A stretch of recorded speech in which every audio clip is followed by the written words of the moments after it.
Bonjour, je suis Pierre Sabroux, auteur et réalisateur, et je viens vous parler de mon projet de long métrage Le Duc.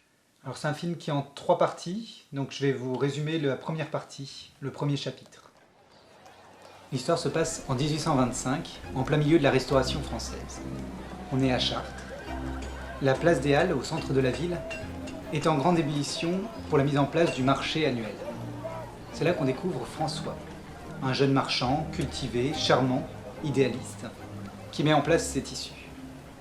À ce moment-là, il s'aperçoit qu'il y a un certain nombre de soldats qui entourent la place. Alors il demande à son collègue ce qui se passe, et son collègue lui révèle que le duc de Chartres va venir en personne dans le marché dans l'après-midi.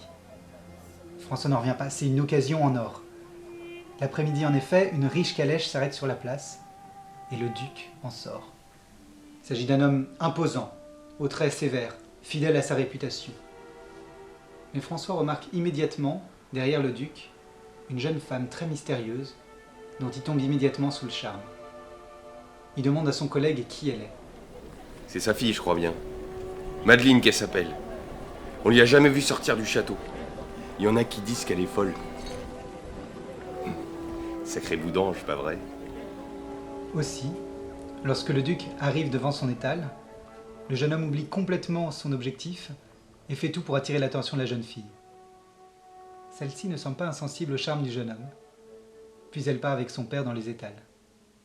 Le soir, au moment de remballer, un gamin vient voir François et lui tend un billet. Madeleine l'invite à un rendez-vous secret, à la tombée de la nuit, au pied du château. La jeune femme va autoriser François à le courtiser. Soir après soir, les deux jeunes gens se retrouvent, en secret, et apprennent à se connaître. La jeune fille se révèle être sensible, fine, mais aussi déchirée par une relation complexe avec son père, le seul parent qui lui reste. Leur relation devient progressivement tendre, si bien que Madeleine un jour demande à François où est-ce qu'ils vont. François, gêné, lui répond que leur histoire est impossible, c'est qu'une douce fantaisie, mais Madeleine ne veut rien entendre. Elle est tombée amoureuse de lui et lui ordonne de demander sa main à son père. François ne sait pas quoi faire, mais il est amoureux, un peu fou. Il décide de demander une audience auprès du duc. Le duc reçoit le jeune homme dans son bureau. François essaye maladroitement de lui expliquer la situation. Le duc ne répond rien. Après un long silence, il dit enfin : « J'ai effectivement constaté que vous courtisiez ma fille depuis quelque temps. Elle m'a fait part de votre venue aujourd'hui, et je vous attendais. Vous savez, j'ai connu au cours de ma vie de nombreux bouleversements. À la Révolution, nous avons perdu père, puis nos titres de noblesse. J'ai dû grandir dans l'anonymat. Je n'ai finalement repris le titre et les fonctions de duc que depuis 10 années. Mais je reste encore convaincu que cette monarchie restaurée est un leurre plus que fragile. Je suis déjà connu et critiqué pour ma politique libérale, et le scandale ne me fait pas peur. Ma fille seule a toujours été à mes yeux la plus grande de mes priorités. Écoutez François, vous me dites aimer ma fille, c'est une chose et je veux vous croire. Je sais qu'elle vous aime aussi. Cependant, elle est jeune, et c'est manquer de discernement. Voilà ce que je vous propose. Nous partons 2 semaines avec Madeleine dans notre domaine normand. Venez avec nous. J'apprendrai ainsi à vous connaître, et nous verrons quelle sorte de gendre vous faites. François sort de la salle bouleversé. Il n'arrive pas à y croire. 3 jours après, il part pour la Normandie. Il a 2 semaines pour plaire au duc. Arrivé en Normandie, François va apprendre les us et coutumes de la noblesse, avec la complicité de Rosalie, l'intendante du manoir et l'ancienne gouvernante de Madeleine. De bons points en faux pas, il va tout faire pour paraître le gendre idéal auprès du duc. Il va petit à petit briller par sa singularité et son franc-parler, bouleversant les habitudes du duc et de sa cour d'invités extravagants. Une réelle complicité va naître entre François et cet homme à la personnalité fascinante, avec lequel il va se trouver beaucoup de points communs. La fin de la première semaine arrive. Le duc convoque François dans sa chambre. « Dites-moi, François, vous ai-je parlé de Caroline, la mère de Madeleine, ma femme ? C'était une femme exceptionnelle, François. Elle avait ce don pour remettre en question toutes mes certitudes. Depuis qu'elle nous a quittés, cette demeure s'est éteinte avec elle. Je me suis éteint. Cette semaine, François, vous avez réveillé cette vieille maison et le vieil homme que je deviens inexorablement depuis de longues années. Je n'avais pas ri depuis si longtemps. François sourit, fier, et tout d'un coup perd son sourire. Il baisse le regard et s'aperçoit que le duc a posé une main sur sa cuisse. Lorsqu'il remonte la tête, le duc le regarde d'un air différent, entendu. François, j'ai réfléchi, je consens à vous donner la main de ma fille. Mais pour cela, il faudra que vous passiez une nuit avec moi. Vous avez une semaine désormais pour y réfléchir.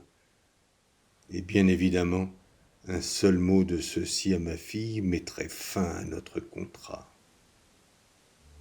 La deuxième semaine commence. Et ce qui semblait être une trop belle histoire va petit à petit devenir un jeu pervers. Le duc ne va pas rater une seule occasion de rappeler à François son dilemme, y compris à demi-mot devant les invités. Madeleine, quant à elle, devient subitement très tendre, voire intime avec le jeune homme, au point de le rendre fou. Même Rosalie, l'intendante, la seule alliée de François, ne lui est d'aucune aide. Pour elle, la question ne se pose pas. Vous êtes comme moi, un d'en bas, un de rien. Et là, il vous arrive un conte de fées. Depuis une semaine, vous êtes devenu un des leurs. On a rebattu les cartes pour vous, comme ça arrive jamais. Vous devez ça aux gens comme nous, monsieur François, qui pourront jamais avoir cette chance. Pensez-y, et faites pas le difficile. La semaine passe, chaque jour rapprochant inexorablement François de sa décision finale. 2 jours avant le départ, François est confronté à un événement assez particulier. Il découvre un homme, caché dans les bois, à l'évidence depuis plusieurs semaines. Vous êtes François, n'est-ce pas? Vous n'auriez pas dû venir ici. Vous n'auriez pas dû. Il faut que vous sachiez, le duc. Fuyez, fuyez cette maison, François, le plus vite possible. Le lendemain, le duc annonce à ses invités avoir abattu une bête qui rôdait depuis un certain temps autour de la demeure. Pris d'un mauvais pressentiment, François retourne dans la forêt et découvre le cadavre de l'homme des bois que Rosalie est en train d'enterrer. Au paroxysme de son dilemme, et craignant maintenant pour sa vie, François monte dans la chambre du duc. La porte se ferme.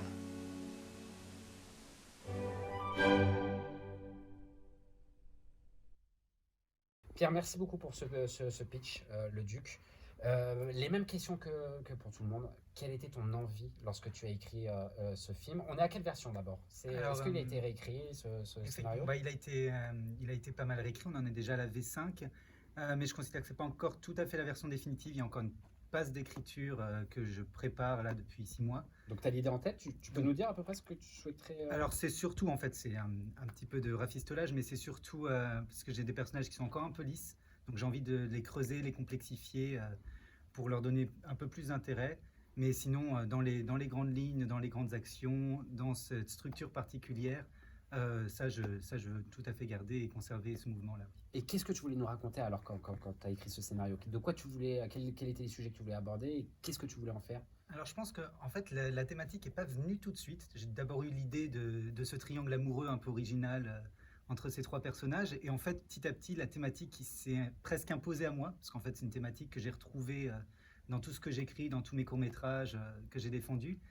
C'est que j'ai toujours en fait un personnage un peu naïf, un personnage qui vient un peu frais, et j'aime bien lui, par cynisme, lui donner les pires situations, les situations les plus cyniques justement. Et la grande thématique qu'il y aurait, c'est comment un personnage aussi naïf, aussi frais, peut résister dans une société cynique, désabusée. Et donc là, par François qui va découvrir ce monde, cette machination, et voir comment il va réagir par rapport à ça, je voulais complètement parler de cette thématique, parler de ce caractère. Et la réponse que j'y apporte dans ce film, et c'est la première fois que je fais cette réponse-là dans un scénario, et c'est pour ça que ça me tient autant à cœur, c'est qu'en fait, malgré ce cynisme, malgré toute cette manipulation, François va être celui qui va continuer d'être naïf, d'être innocent, mais pas tellement innocent en fait. Il va prendre cette naïveté comme un moyen en fait d'affronter cette réalité, comme une revendication, et se battre là-dessus, et finalement prendre prise sur l'histoire, et à la conclusion, apporter une conclusion heureuse malgré tout ce scénario tumultueux, cynique et mais un peu sordide. Est-ce que tu peux aussi nous parler, c'est l'interprétation que j'ai faite de l'intelligence que tu as mis au niveau économique dans ton scénario, parce qu'on est sur un film d'époque Oui. qui peut coûter un peu cher, qui aurait pu faire peur, mais toi dans ton scénario, tu as prévu plein de choses pour justement rentabiliser ça et éviter les coûts que ça pouvait engendrer. Est-ce que tu peux nous parler un petit peu dans ton écriture? Est-ce que c'était volontaire de faire un peu certains huis clos, certaines scènes fermées, certaines scènes dans la pièce? Alors effectivement, c'est tout à fait conscient et c'est vrai que économiquement c'est plus simple pour un film historique que ça se passe en huis clos. Mais j'ai aussi de toute façon cet appétit. Je viens par mes parents du monde du théâtre, je suis un enfant de la balle. Et du coup j'avais bien envie non pas de faire un scénario théâtral, parce que ça pourrait être du mieux comme du pire, mais avoir ce côté un petit peu huis clos. De toute façon, c'est très sartrien, permet de déchaîner les passions. Et donc d'avoir tout qui se passe dans ce petit manoir comme une espèce de scène. D'ailleurs, il y a une métaphore filée du théâtre, voire du théâtre de marionnettes, donner cet aspect un petit peu théâtral que je trouvais croustillant, surtout sur ce huis clos. Et alors là, on parlait de ton côté scénariste. Tu es aussi réalisateur. Et j'imagine que, un peu comme Joachim tout à l'heure, lorsqu'on parlait, il y aura des liens. Est-ce qu'on pourra voir des courts-métrages? Alors tout à fait, pour je découvrir mettrai un un petit peu ton lien vers univers? mon site, j'ai plusieurs courts-métrages qui peuvent se voir. Parfait. Quelle est ta vision du coup de réalisateur sur ce film? Qu'est-ce que Alors, tu veux nous montrer? Qu'est-ce que tu veux nous Sur ce en projet, je me suis beaucoup posé la question et en fait, ce qui m'a paru assez évident, c'est déjà d'être d'une assez grande rigueur historique, non pas par envie absolument de coller à l'époque, mais j'aime bien ce côté un petit peu fenêtre sur une autre époque, un petit peu voir comment dans cet aspect un peu pictural, un peu... En fait, ce qui m'intéresse, c'est le conte. Et donc j'avais envie d'avoir une réalisation très, très contée, très belle, très picturale, l'instar un peu, je vais prendre un grand exemple, mais pourquoi pas, Il faut. un peu kubrickien dans Barry Lyndon, c'est-à-dire avoir ce côté un peu tableau, mais finalement, puisque c'est un film qui nous parle énormément de notre époque à travers le prisme du 19e siècle, avoir ce côté-là un petit peu conte et comment provoquer une situation très moderne qui est ce cynisme, l'homosexualité aussi, tous ces sujets qui sont traités, mais par un prisme un peu presque fantastique. C'est pas du tout un film fantastique, mais il y a un traitement de conte. Je rebondis sur ça, c'est intéressant ce rapport d'utiliser l'époque pour parler de choses actuelles. C'était volontaire? Oui, c'est tout à fait. Au début, comme j'avais ce triangle amoureux, cette situation, je me suis beaucoup posé la question de dans quelle époque l'insérer. Et c'est vrai que j'avais tout de suite pensé à un chef d'entreprise qui, du coup, propose ça à un de ses employés. Et en fait, en cherchant plutôt à le décaler dans une autre époque, déjà je trouve qu'on ne parle jamais aussi bien de notre époque que par l'intermédiaire d'une fable. Donc essayer de l'amener dans un univers soit fantastique, soit onirique, enfin c'est un petit peu de toute façon mon écriture. Par le prisme de l'historique, j'ai choisi spécifiquement cette période parce qu'en fait je trouve qu'elle a une énorme résonance avec notre période. Bon, je vais un petit peu revenir sur Joachim aussi qui fait un film politique. C'est pas tout à fait un film politique, mais c'est un film qui se passe dans une circonstance politique très précise, qui est la Restauration française, et que je trouve extrêmement intéressante. C'est-à-dire qu'on a la Révolution française qui est passée par là, on a d'un coup décidé d'abolir tout ce qu'on avait connu, la monarchie instaurée depuis des siècles et des siècles, mais on ne savait pas quoi mettre après. Alors on a essayé plusieurs choses, on a essayé l'Empire, on a essayé le consulat, ça marchait pas, et en fait on s'est retrouvé par défaut, et je trouve ça mais extrêmement drôle, finalement c'est un Pour revenir. gros gag, on est revenu à la monarchie, on a redonné les ordres aux gens dont on les avait privés, et en fait on se retrouve, et c'est pour ça aussi qu'il y a cette histoire de théâtre, on se retrouve comme dans un jeu, on va rejouer à cet ancien jeu, mais auquel plus personne ne croit, et du coup on est dans cette espèce de chose très étrange où si on va quand même, on a chacun nos classes, on a chacun, mais personne n'y croit plus, et comment on remet en question ça, ou est-ce que finalement ça fait pas apparaître que ces ordres, ces classes sont toujours présentes d'une manière ou d'une autre, qu'il y a toujours ces chapes plus ou moins explicites à travers les époques.